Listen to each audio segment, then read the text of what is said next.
ressortissants d'Assinet célèbrent l'érection de leur localité en département. Ils sont venus par milliers, munis des banderoles portant les noms de leurs communautés respectives. Tous remercient les chefs de l'État pour avoir érigé la sous-préfecture d'Assinet en département. Cadres de la localité, jeunes, femmes, bref, toutes les couches de la société se sont mobilisées pour donner un cachet particulier à cette grand-messe. Une mobilisation saluée par le président du comité d'organisation Bichara Dreb, qui au passage a fait un bref aperçu sur Assinet qui est créé en 1968 comme poste administratif, puis devenu sous-préfecture en 1997 avant d'être érigé en département.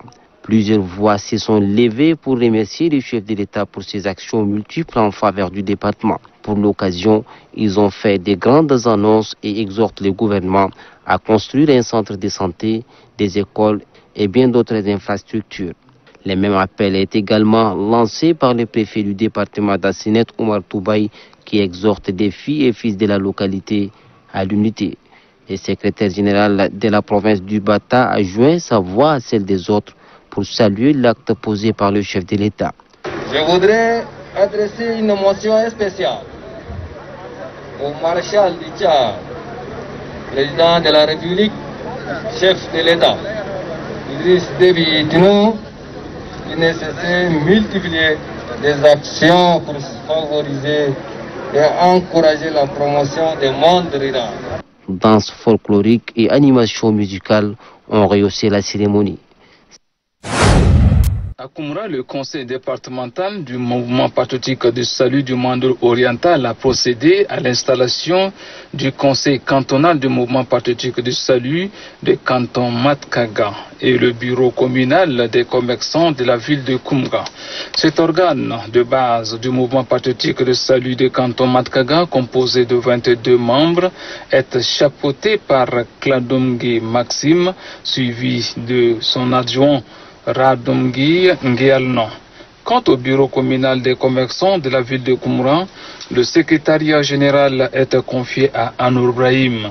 Ces différentes installations des organes de base s'inscrivent dans la restructuration et la redynamisation des organes de base pour une obligation de résultats aux prochaines séances électorales. Le secrétaire exécutif départemental du mouvement patriotique du salut du Mandoul oriental Montangue Miangarko et le chargé de sensibilisation au conseil provincial du MPS du Mandoul Aladaba Ngarianon appellent la jeunesse à une prise de conscience collective de la conjoncture politique actuelle sous l'avènement démocratique dans le véritable soutien au maréchal du Tchad, Idriss Déby Itno.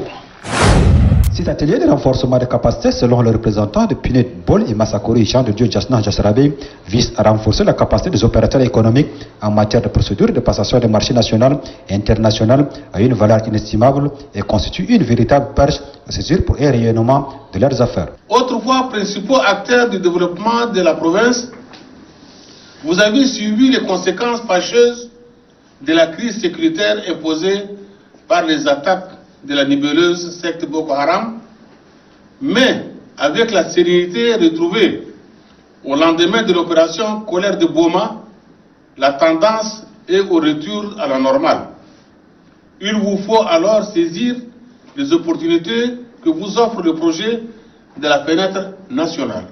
Tout en réitérant sa profonde gratitude au programme des Nations Unies pour le développement, le prix Masra de la province du Lac a demandé aux opérateurs économiques de suivre avec une attention particulière les modules qui leur seront dispensés par des éminents formateurs. Ils sont au total 45 opérateurs économiques venus de différents départements de la province du Lac à suivre cette formation de 4 jours. Pour lutter contre le chômage des jeunes, l'Office national pour la promotion de l'emploi ONAP organise cette formation au profit de 80 demandeurs d'emploi.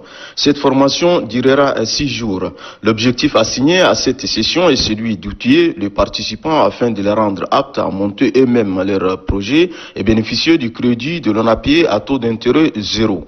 Conscient du fait que le nombre de demandeurs d'emploi ne cesse de croître chaque année, le recrutement à la fonction publique trop difficile pour absorber les désœuvrés. L'ONAP fait une option de l'auto-emploi.